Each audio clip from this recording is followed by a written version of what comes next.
In this video, we'll be taking a look at two NFL games happening on September 17, 2023, and providing you with free team picks and total picks for each one of those games. So 2 picks for each game, 4 picks in total. Welcome back to Cash Out Sports. Let's dive right into it. Oh, and don't forget to subscribe and to click the bell icon to get notified as soon as these videos get released, so that you have more time to plan out your bets as we provide these videos on a daily basis. I can guarantee that you'll have all the important information that you'll need on these 2 NFL games after fully watching this video. One more thing before we start. If you would like to gain access to our best exclusive sports picks to take your journey to the next level, then check out our Patreon in the link down below, where we offer our best single picks, parlay picks, and much more. Now let's get started. Baltimore Ravens versus Cincinnati Bengals. The Ravens and the Bengals will go to battle in Cincinnati on Sunday, September 17th.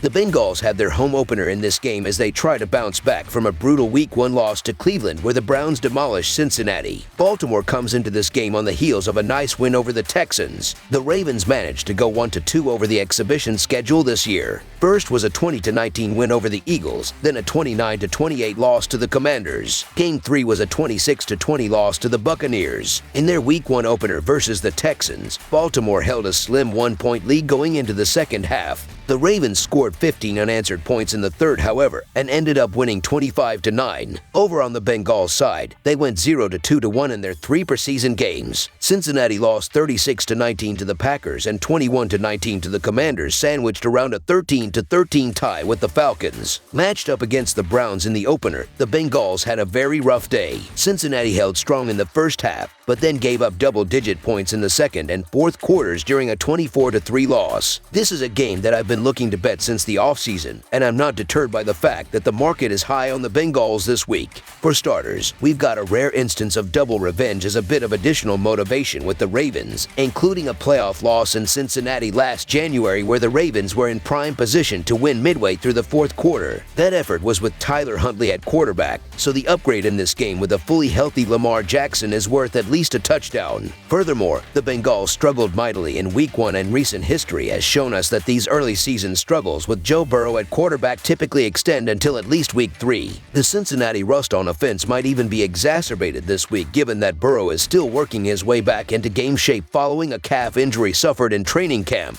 Burrow is terrific, but he did have some of his worst games of the year last year against defensive coordinator Mike Macdonald, and they've consistently had success in slowing down this Cincinnati offense as long as all of their cornerbacks and safeties aren't injured. This is a rare instance where the market is low on the Ravens in this spot, despite the fact that Baltimore looked much better than Cincinnati a week ago, winning by double digits while the Bengals were routed by the Browns. This is still a coaching mismatch in my view, and now we've got John Harbaugh catching more than a field goal, a spot where he has been excellent from a historical perspective in games against American Football Conference North opponents. The Ravens didn't obliterate the Texans, but it wasn't due to a lack of focus. After getting a game of reps under their belt in Monken's new offense, they'll look better in an important divisional matchup. The defense performed well despite the offense's struggles, though, and should play well again with more assistance from the offense. I can't expect the same of the Bengals, as there are concerns on both sides of the football. After surrendering over 200 rushing yards to Cleveland, will the Ravens have similar success on the ground?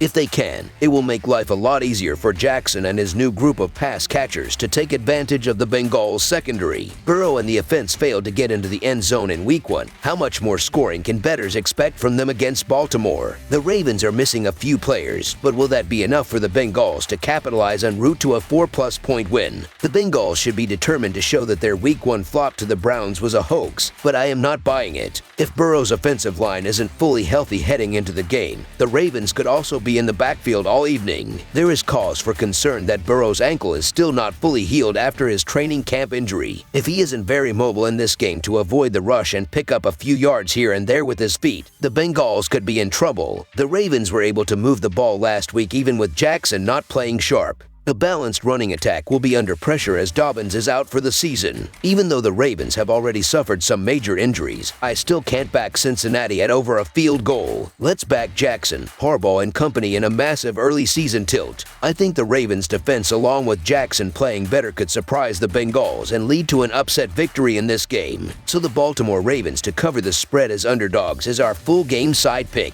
There's no denying that both teams struggled offensively in Week 1. It will take Baltimore some time to gel and find its groove in a new offensive system, and I don't expect that to happen on the road Sunday. Without Dobbins, the Ravens' run game could be exposed, too. Jackson can help fill the void, but Monken's scheme is designed to take some of that out of his game. I'm sure Harbaugh is confident in his personnel, but time will tell if his group of backs can carry the load. Besides, no one in Baltimore's running back room is as talented as Nick Chubb, who accounted for the majority of Cleveland's rushing yards last week against Cincinnati. The Bengals aren't likely to be held without a touchdown in consecutive weeks, but Burrow's struggles against the Browns can't be overlooked. He missed the preseason and can't possibly feel 100% at this point in the season. Baltimore has some holes defensively, but it showed a competitive edge in a close game last week. Why can't it do the same on Sunday? For what it's worth, these games between Cincinnati and Baltimore tend to go under the total, as each of the last 3 games in this series have failed to clear the low 40s. Given the injury concerns that the Ravens have on offense at the moment, it's hard to see Baltimore putting up more than 21 to 24 points in this one. And on the other side, the Bengals' offensive line struggled mightily with the elite pass rush of Cleveland in Week 1. While Baltimore doesn't boast the same level of strength and quickness up front, the Ravens do have elite talent up the middle with Roquan Smith and Patrick Queen. The physicality up front with a focus on rushing the ball will be at hand in this game. The under is 2-0 between the two teams this season, and I don't see either squad pouring on points, especially after the small sample size of last week's games. I think this is a field goal fest with a big play towards the end of the game. This game will be an old-fashioned American Football Conference North showdown with little points being scored. Under the projected total is our full game total pick. Seattle Seahawks versus Detroit Lions. The Detroit Lions play host to the Seattle Seahawks in a National Football Conference showdown on Sunday afternoon from Ford Field. The Seahawks coming off a strong season last year but are 0-1 after a loss in the opener last week.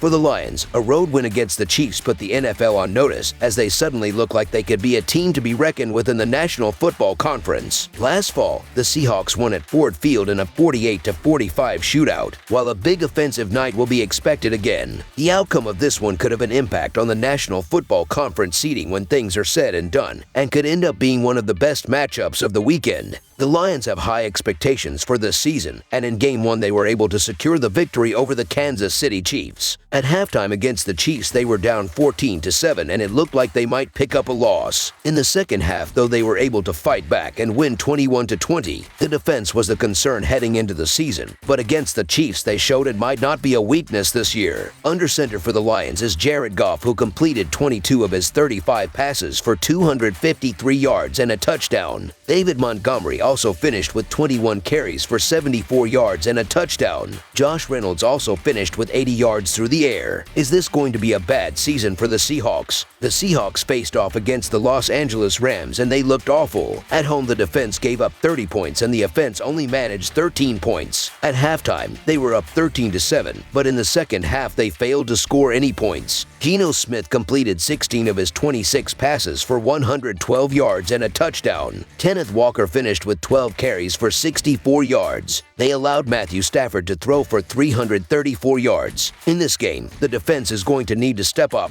Detroit pulled the unthinkable in Week 1 with an upset victory over the defending champion Kansas City Chiefs. Now they get to play in front of a very passionate fan base in Detroit against a reeling Seahawks team. The Seattle Seahawks looked awful in their season opener at home against a lesser opponent, and now they have to travel and play a Lions team that's well rested after playing last Thursday. Seattle in Week 1 got torched all over the field by a bad Los Angeles Rams team. Given the way that he looked in Week 1 and the way that offense played as a whole, there are concerning signs that Geno Smith could be a one-year wonder. That could just be due to typical Week 1 struggles, but the Seahawks have too much talent to underperform against that poor Rams defense. On the other side, this Lions offense is strong and their defense is a much improved unit compared to last season. Jared Goff looked calm and confident in the pocket and Jahmyr Gibbs was fast and explosive in space. The main thing that really impressed me about the Lions is how well their defense played in a hostile road environment against Patrick Mahomes and that Chiefs offense. Detroit drafted some pieces and brought some veterans to strengthen that unit, and it looks like those moves have paid off. The Seahawks defense is the clear weakness of this team, and given that they couldn't stop a nosebleed last game, I don't think that will improve against a strong Lions offensive line and a great set of skill position players. Detroit is set for its home opener, which should be in front of a crazy crowd, and the Lions defense did well against the Chiefs in Week 1, which was a concern for last year. Meanwhile, Seattle's run defense was a problem last year, and the Rams had some success in Week 1, and now the Seahawks will have to go up against an even better rushing duo in Montgomery and Gibbs. As well, the 10 days of rest will go a long way for the Lions, who are relatively healthy, while the Seahawks are without both tackles, which is a concern against Detroit's pass rush. Geno Smith won't have a lot of time to get rid of the ball. The Lions were also 7-2 against the spread at home last season. This game brings together two teams who look drastically different based on how last week went.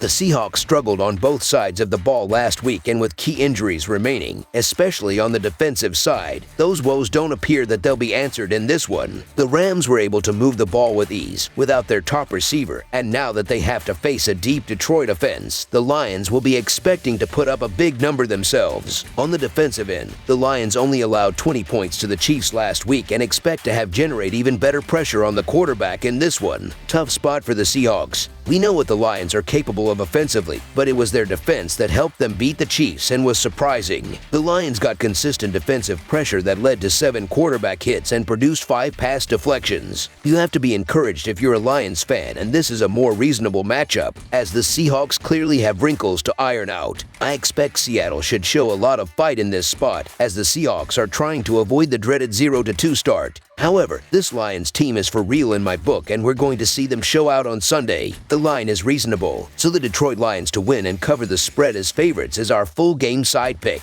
Detroit's defensive mettle earned them a 21-20 over the Chiefs in the season opener with a solid performance from their secondary. Although they could have their hands full on the outside with DK Metcalf and Jackson Smith-Njigba, I'm still not sold on Geno Smith being the guy to get the most out of them after a below-par effort against the Rams in which he had just 112 passing yards. Seattle was frustrated on offense in that defeat to Los Angeles, and I can see a similar story developing here. The Lions certainly have weapons to punish the Seahawks, but I'm expecting a run-heavy approach led by David Montgomery and Jahmyr Gibbs, and that should keep the clock running and fewer possessions as a result. Detroit's defense has gotten much better than last year, while the Seahawks offense will struggle with the starting tackles out of the lineup.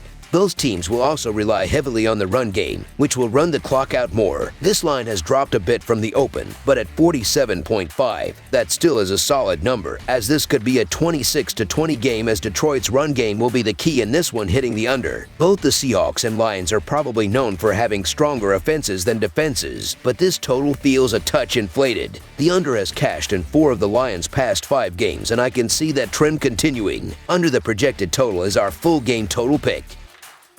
That's all for now, so if you have any other games you would like reviewed, then leave a comment down below with the game you would like analyzed. Subscribe to our channel, leave a like on this video, and we'll get to it as soon as we possibly can. We would also love to hear your opinion on the picks presented to you in this video, whether you agree or disagree with them, so leave a comment down below and do let us know.